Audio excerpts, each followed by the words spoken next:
제가 설교 시간을 통해서 성경 전체를 3년에 걸쳐 그래도 한 번을 훑어서 전하려고 마음먹고 하는 진행 중에 있습니다.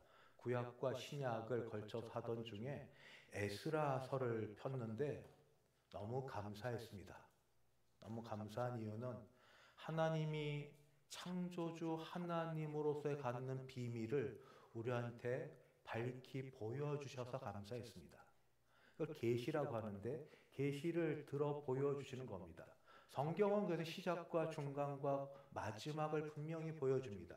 성경은 이렇게 얘기합니다. 하나님이 세상을 창조하셨다. 하나님이 세상을 창조하셨다.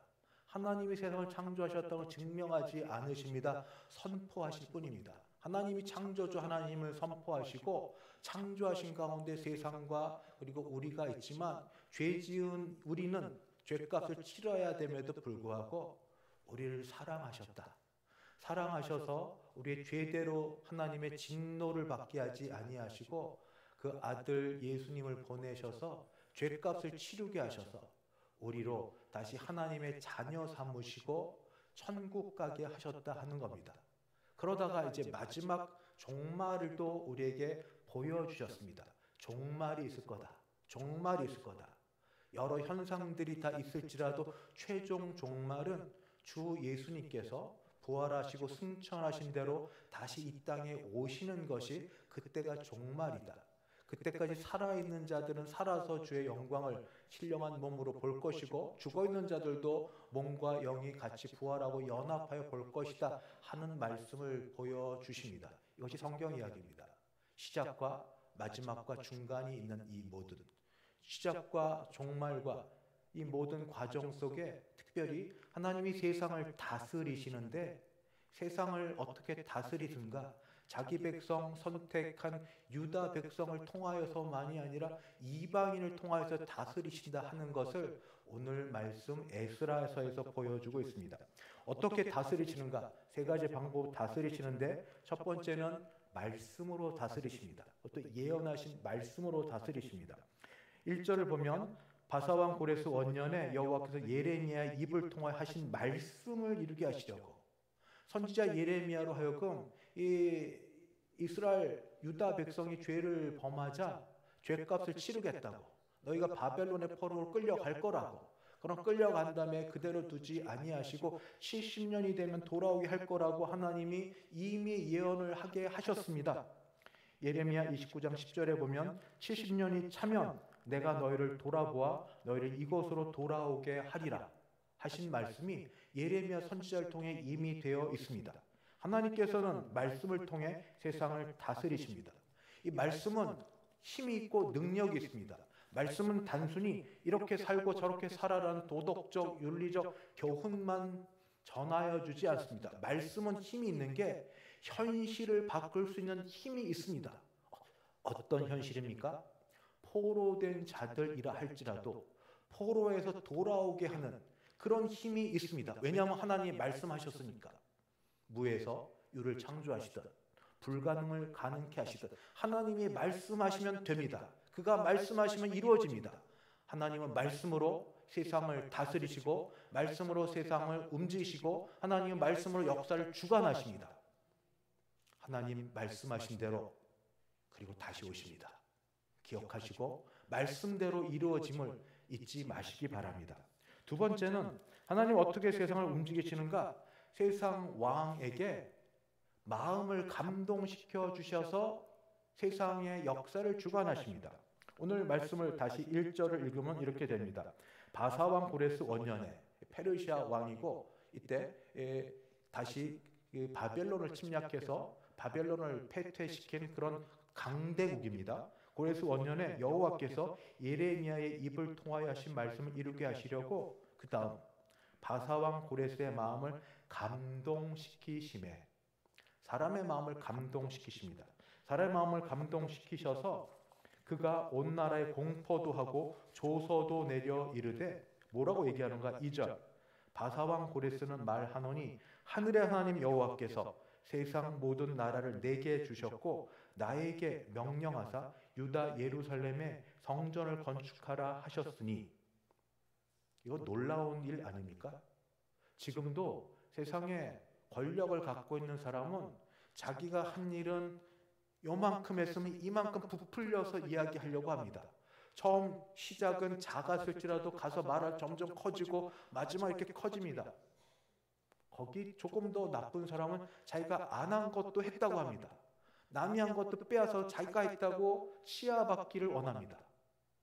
그런데 지금도 민주주의 국가고 모든 정보와 사실 조금만 다 아는 이때도 이런 일들을 하고 있거든. 지금 이 몇천 년 전에 제국의 황제가, 제국은 왕이 아닙니다. 왕국이 왕이고 황제입니다. 제국의 황제가, 그레이트가 붙더니 황제가 뭐가 부족해서 자기가 한 일을 업적을 취하하고 자기를 드러내 높이기도 부족한 판에 거기에 뭐라고 얘기하는가? 하늘의 하나님 여호와께서 세상 모든 나라를 내게 주셨다. 거꾸로 얘기해야 되지 않습니까? 내가 힘이 있고 능력이 있어서 세상 모든 나라를 다스려 내 발 밑에 굴복시켰다. 찬양하라, 경배하라, 나를 찬양하라. 그렇게 얘기해야 되지 않습니까? 그렇게 얘기하지 않습니다. 하늘의 하나님 여호와께서 세상 모든 나라를 내게 주셨다. 그리고 특별히 선택한 민족 유다 백성을 향하여 나에게 명령하사 유다 예루살렘의 성전을 건축하라 하셨으니, 그리고 이방인이 자기 나라 신 섬기는 신이 있을 터인데 이방인이 이런 신앙 고백을 합니다. 3절, 이스라엘의 하나님은 참 신이시라.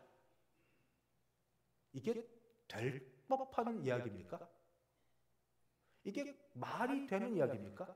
그런데 이렇게 이야기하고 이렇게 신앙 고백을 합니다. 이스라엘의 하나님 참 신이시라. 너희 중에 그의 백성 된 자는 유다 예루살렘으로 올라가서 이스라엘 하나님 여호와의 성전을 건축하라. 그는 예루살렘에 계신 하나님이시라.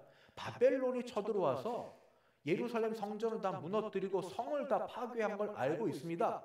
그러니까 너희는 올라가서 이제 그 성을 건축하라. 성전을 다시 세우라. 신축하라 이야기합니다. 이게 부족해서 그 지역에 사는 사람들도 그들 도우라고 얘기합니다. 4절, 그 남아있는 백성이 어느 곳에 머물러 살든지 그곳 사람들이, 사마리아 사람들이 이곳 살고 있었습니다. 마땅히 은과 금과 그 밖에 물건과 짐승으로 도와주고 그 외에도 예루살렘을 세울 하나님의 성전을 위하여 예물을 기쁘게 드릴지니라. 이게 한나라 이방의 황제가 유다 이 백성들 예루살렘으로 돌아갈 귀환할 포로들을 위하여 지금 이렇게 도우라고 말하는 겁니다. 하나님께서는 이방 나라 왕의 마음을 감동시키셔서 일을 이루십니다. 하나님께서 일을 이루십니다. 그래서 잠언에는 이런 말씀이 있습니다. 왕의 마음이 여호와의 손에 있음이 마치 본물, 본류의 물 같아서 그가 임의로 인도하시느니라. 하나님이 세상 나라 왕의 마음을 주관하십니다. 그래서 호레스는 이것을 깨달아 이렇게 고백을 합니다. 하나님께서 세상을 어떻게 역사하시는가? 세상을 주관하는 왕의 마음을 감동시키셔서 일을 이루십니다. 세 번째는 어떻게 일을 하시는가? 백성들의 마음을 감동시키셔서 일을 하게 하십니다. 하나님께 감동을 받은 백성들이 이 말을 따라 예루살렘으로 올라갑니다. 여호와의 성전으로 들어갑니다. 물론 전부 들어가지는 않았습니다. 정들면 고향이라고. 어느 곳에 정착해서 5년, 10년 살았으면 이미 그곳 사람 되지 않았습니까? 비록 포로로 끌려갔을지라도 유대인들이 보통 사람들입니까? 돈놀이하고 정제적으로 지내는 데는 얼마나 이 빠삭한 사람들인데, 근데 바벨론 땅에 70년을 지냈으면 거기서 장가가고 시집가고 애기 놓고 또 혹시 그 손주를 보았을 수도 있을 이때에 이방인의 왕의 마음을 감동시키사 예루살렘으로 돌아가라, 성전을 건축하라 이야기하니 많은 사람들이 그 말에 감동을 받고 일어납니다. 그리고 짐을 싸서 돌아갑니다. 거기 뭐가 있다고요? 아무것도 없습니다. 폐허가 된 그 성읍과 다 무너진 성전밖에 없습니다. 그럼에도 불구하고 그들은 일어나 고향 땅을 향해 갑니다. 바로 하나님이 하셨기 때문입니다. 하나님이 마음을 움직이셨기 때문입니다. 바로 어떤 일인가? 우리가 바로 일을 하는 것은 어떻게 일을 하는가? 강요가 아니라 감동을 받아야 일을 합니다. 감동은 하나님의 은혜를 체험할 때 옵니다. 억지로 하는 건 남의 눈 보고 잠깐은 할지 모르나 한계가 있습니다. 하나님이 은혜 주셔서 감동케 하시고 깨닫게 하시고 알게 하시면 당장 내 눈에 보는 것, 듣는 것 없을지라도 움직입니다. 바로 어떻게 하나님은 역사를 움직이시는가? 하나님의 백성들의 마음에 감동을 주셔서 일을 하고 움직이십니다. 여기까지가 보통 말씀을 전할 때 교과서적인 말씀이고 저도 여기까지 보통 이렇게 해왔습니다. 근데 오늘은 조금 더 여기 더 가서 적용적인 측면을 말씀을 드리고자 합니다. 제가 지금까지 설교하지 않았던 부분입니다. 정치가 좀 들어갑니다.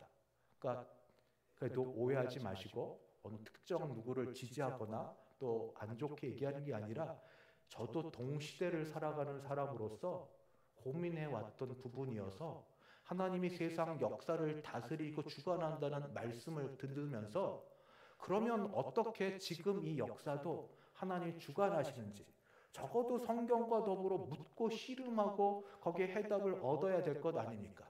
믿음으로 사는데 세상 역사를 주관하신다는데 그런데 문제는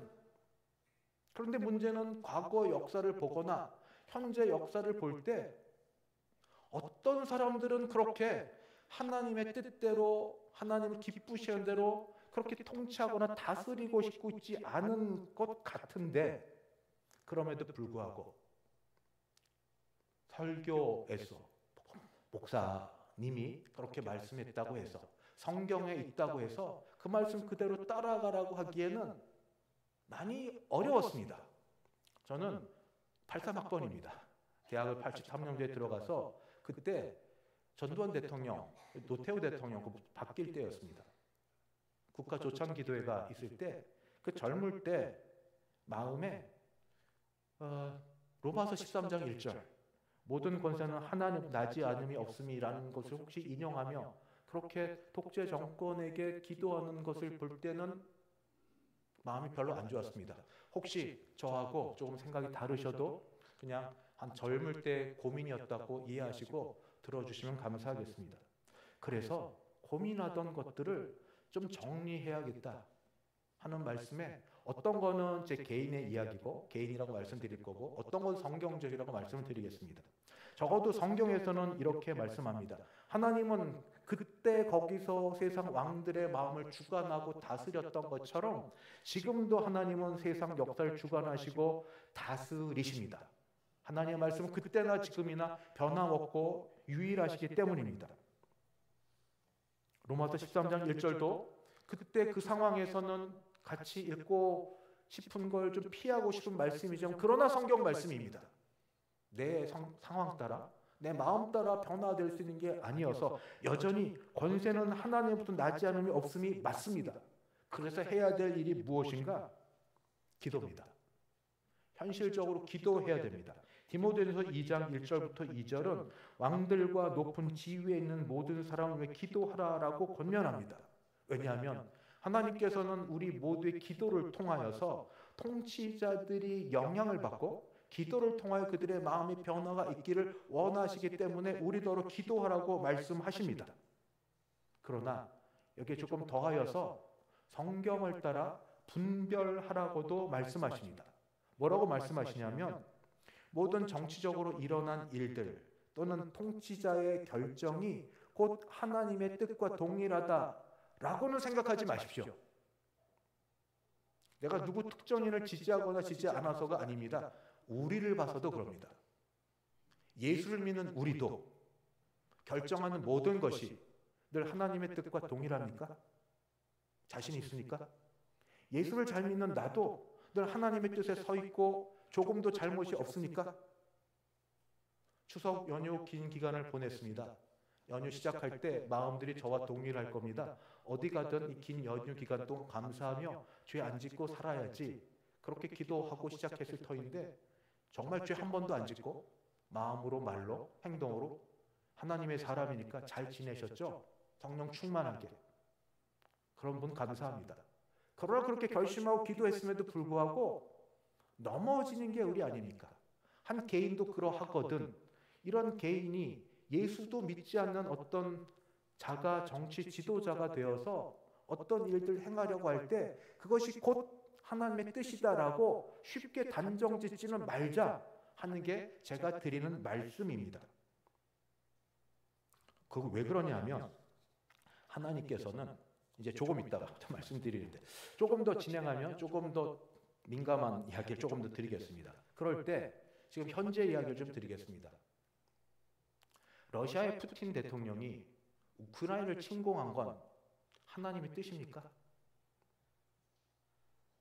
러시아가 기독교 동방 히랍 정교가 있고 그래서 그는 하나님의 계획과 뜻을 받아서 하나님의 뜻을 따라 우크라이나를 침공하였습니까? 결론부터 말씀드리면 침공 침략은 하나님의 뜻 아닙니다. 하나님은 푸틴 대통령에게 감동을 주셔서 우크라이나 땅을 침략하라고 하셨을 리가 없다고 저는 그렇게 믿고 여깁니다. 왜냐하면 성경적으로 침략, 살인, 약탈은 죄라고 분명히 말씀하고 있기 때문입니다. 무고한 생명을 빼앗고 고통을 주는 건 하나님의 성품과 맞지 않습니다. 두 번째, 하나님께서 역사를 주관하신다는 것이 곧 독재자나 어떤 통치자가 하는 모든 악행이라 할지라도 그것을 모두 다 맞다라고 말하지는 않습니다. 그 이유는 자유의지가 있기 때문입니다. 아담과 하와는 무죄했습니다. 죄를 짓지 않은 상황이었습니다. 그럼에도 불구하고 하나님 그들에게 자유의지를 주셨습니다. 로봇처럼 있도록 하지 않고 하나님이 하나님의 뜻을 분명히 보여주셨고 자발적으로 순종하기를 원하셨습니다. 죄가 없는 상황에도 그들은 사단의 유혹을 따라 죄를 범하였습니다. 그러면 선악과를 따먹고 죄를 지은 것은 하나님이 기뻐하시는 하나님의 명령입니까? 아니지 않습니까? 마찬가지로 하나님은 인간의 악을 자유의지를 갖고 행할 것을 기뻐하지는 않으시지만 허용은 하십니다. 이걸 하나님의 허용이라고 말합니다. 그러나 허용은 하시지만 하나님이 원하시지는 않은 겁니다. 기뻐하지 않으신 겁니다. 그래서 우리가 이걸 구별하고 해야 될 일은 죄는 죄라고, 악은 악이라고, 불의는 불의라고 이야기하는 가운데 성경에서 아니라고 얘기한 건 아니라고 이야기해야 됩니다. 다시, 침략은 그래서 아닙니다. 침략은 죄입니다. 오히려 하나님이 기뻐하시는 것은 하나님은 고통받는 자들과 함께하라고 말씀하셨습니다. 그렇게 여러 번 고아와 과부와 나그네, 고아와 과부와 나그네, 그들을 돌아보는 것, 그들을 함께하는 게 하나님을 섬기는 것처럼 그렇게 많이 말씀하지 않았습니까? 이스라엘 백성을 선민 삼으시고 축복하신 이유가 혼자 잘 먹고 잘 살라고 아니지 않습니까? 복의 통로 삼으사 그 통로를 통하여 복을 나누어 주라는 거죠. 이들이 탐욕이 있어서 안식년을 지키지 않았고 신년을 지키지 않아서 땅이 쉼을 한 번도 갖지 못했습니다. 내 것, 내 땅, 놀게 하면 안 되니까. 그래서 하나님이 어쩌면 바벨론 포로 끌려가게 하면서 그때 땅이 쉼을 갖습니다. 그때 땅이 안식을 갖습니다. 인간의 탐욕 하나님이 대신하여서 땅에 쉼을 주시려고. 예수님도 고통당한 자들 편에 서셨습니다. 우리가 할 일은 적어도 러시아 우크라이나 전쟁 가운데서 우크라이나 사람들 위해서 기도하고 돕는 것이 우리가 해야 될 일입니다. 초창기 전쟁 벌어졌을 때 어떤 모임이 있습니다. 제가 정기적으로 가는 모임에 갑작스럽게 누가 와서 소개하는데 우크라이나 사람이었습니다. 한국말을 잘 하시는 분인데 여러 안타까운 일들을 전하셔서 뭐 필요한 것들 요청하시고 기도 요청하셨습니다. 지금에야 그 이야기가 나와도 뭐 그러려니 말려니 그렇지만 그래서 우린 다시 기도로 돌아와서 우린 기도해야 됩니다. 침략자가 회개하도록, 전쟁이 종식되도록, 정의와 평화 그리고 회복을 위해서 침략과 살상은 하나님이 원하시는 게 아니기 때문에 하나님은 지금도 고통당하는 자의 눈물을 보고 계시고 마지막으로 불의는 심판, 마지막 때 심판 받으실 것입니다. 조금 더 민감한 주제로 말씀을 드립니다. 우리나라는 감히 말씀을 못 드리겠고 우리의 진정한 우방, 영원한 우리와 함께하는 형제 나라 미국 이야기입니다. 미국 트럼프 대통령의 자국 중심주의, 미국을 더 위대하게라는 캐치프레이즈 하에 고관세를 부과하여서 주변 여러 나라, 아니 세계 여러 나라를 경제생활로 어렵게 하고 있습니다. 미국이 어떤 나라입니까? 청교도 신앙을 갖고 세워진 나라고 꽤 많은 분들이 지금도 그때 도널드 트럼프 대통령 당선을 위해 기도했고 지지했고, 왜냐하면 그는 신앙인이고 기독교인이고 성경에 손을 얹고 그 모든 걸 선서하는 분이기 때문에 그렇게 시작했던 그 상황 가운데 이런 일들이 일어나고 있는데, 그러면 미국 트럼프 대통령이 하는 모든 일은 하나님의 뜻입니까? 지금부터는 꼭 제가 하나님 말씀이라기보다 깨닫고 성경적인 것으로만 말씀드리겠습니다.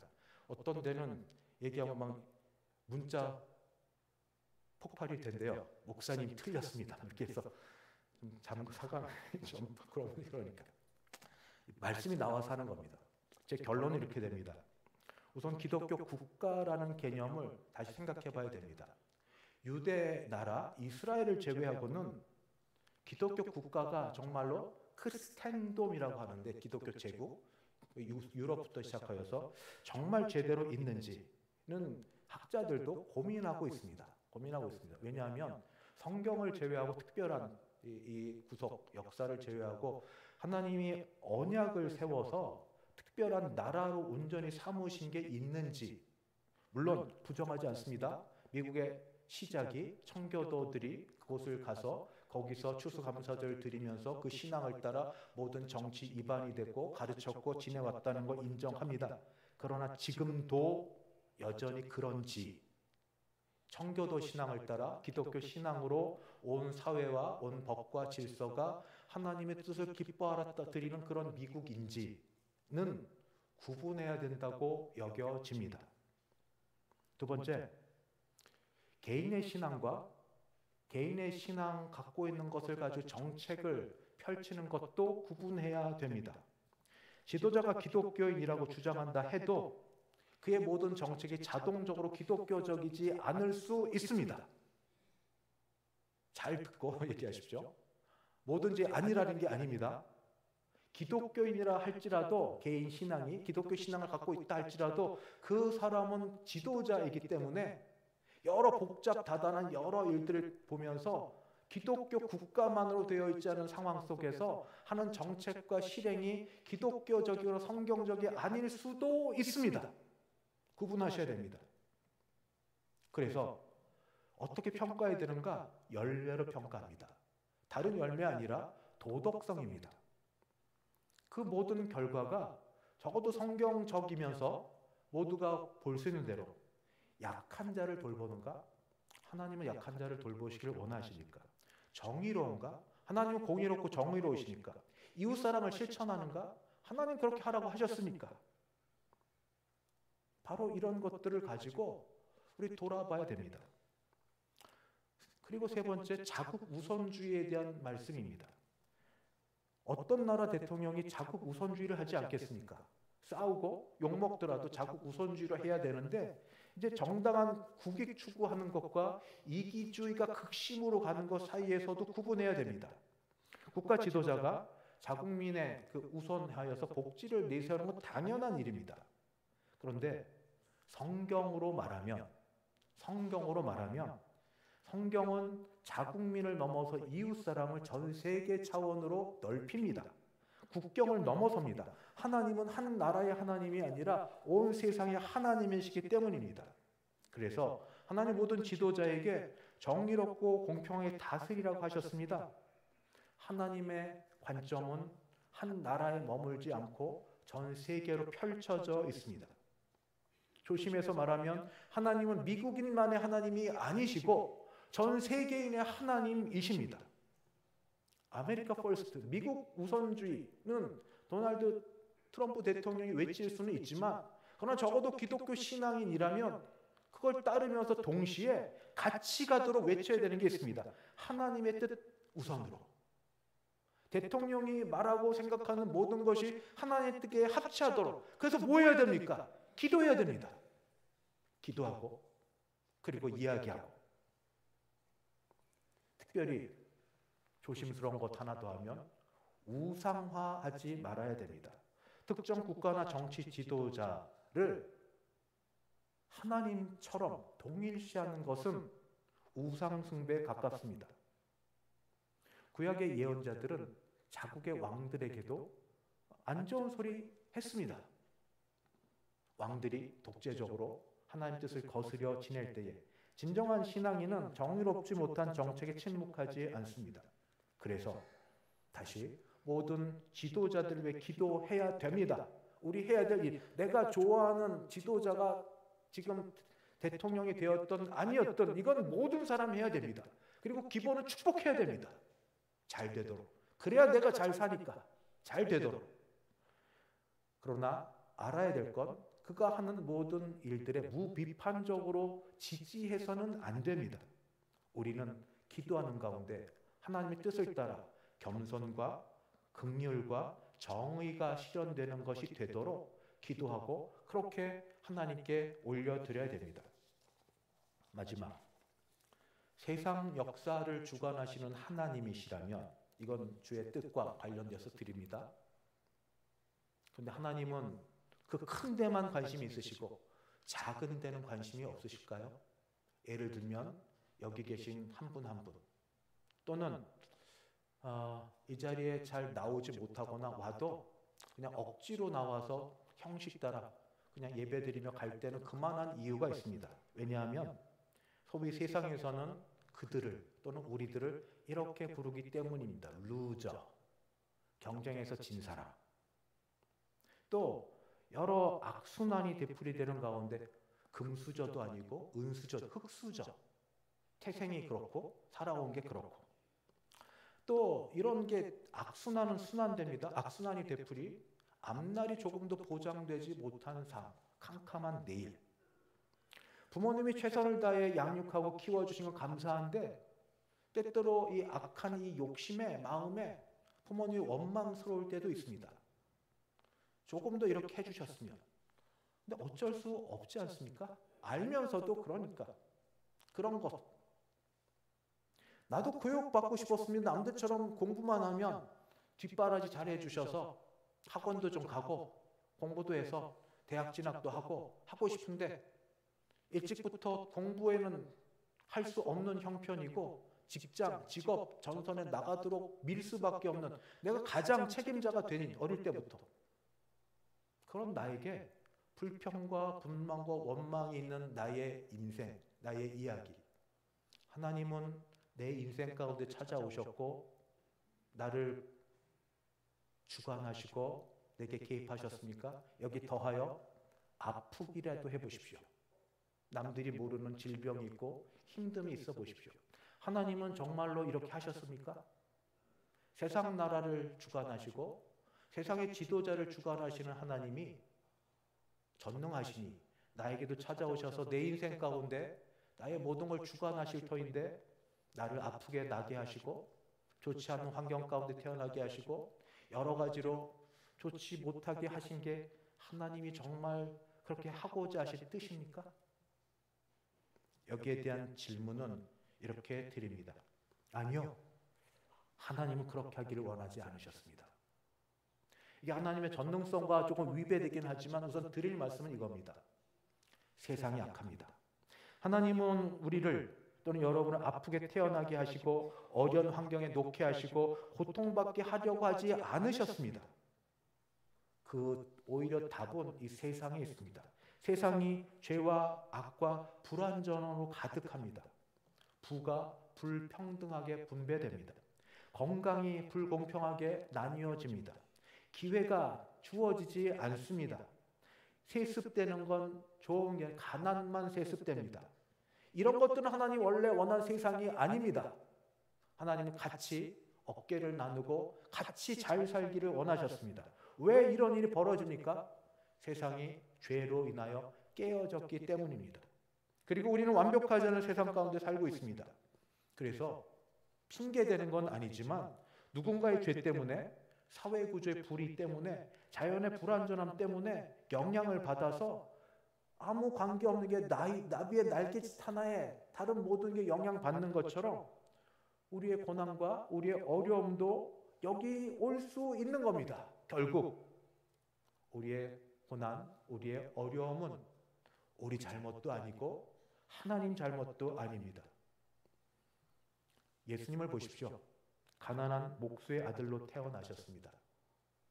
고난받으셨고 버림받으셨고 죽으셨습니다. 히브리서 4장 15절을 종종 묵상합니다. 고난받는다고 여길 때마다. 우리에게 있는 대제사장 예수는 우리의 연약함을 동정하지 못할 리가 아니요. 왜냐하면 인간의 몸을 입고 오셔서 밑바닥에서 겪을 걸 다 겪어보셨기 때문에 아픔도 배신도 배고픔도 모든 걸 다 겪어보셨기 때문에 모든 일에 우리와 똑같이 시험을 받으신 이로되 죄는 없으시니라. 주님을 바라보십시오. 하나님을 바라보십시오. 인간의 몸을 입고 오셔서 누구든지 그 앞에 가면 위로받습니다. 그렇게 사셨고 지내오셨기 때문에. 그럼에도 불구하고 성경의 사람들은 인간인지라 하나님께 고난 가운데 따졌습니다. 인내를 잘하던 욥도 하나님께 따집니다. 왜 나를 태에서 나오게 하셔서 고생과 슬픔을 보게 하십니까? 결론이 뭔지 아십니까? 죽게 하십시오. 죽어버리게 하십시오. 이게 욥의 소원이었습니다. 시편의 기자도 하나님 어찌하여 우리를 영원히 버리시나이까? 라고 그렇게 외쳤습니다.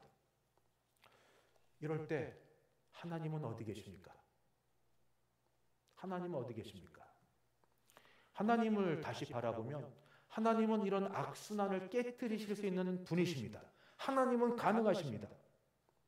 지금 당장은 아닐지라도, 내가 생각하는 방식은 아닐지라도 하나님은 불가능해 보이는 상황을 바꾸어 주실 수 있는 전능자 하나님이십니다. 믿습니까? 실제로 이런 일들 경험한 사람들의 간증을 못 들어보셨습니까? 듣고도 귀를 막으시는 겁니까? 요셉은, 구약의 요셉은 노예가 되었습니다. 무슨 잘못을 했어요? 죄 안 지려고 했다가, 그리고 형 도우려고 했다가, 그런데 총리가 되었습니다. 노예로 되었을 때 그는 하나님께 뭐라고 물어봤을까요? 이게 답니까? 하나님 섬겼던 끝입니까? 이게 그 결과고 보상입니까?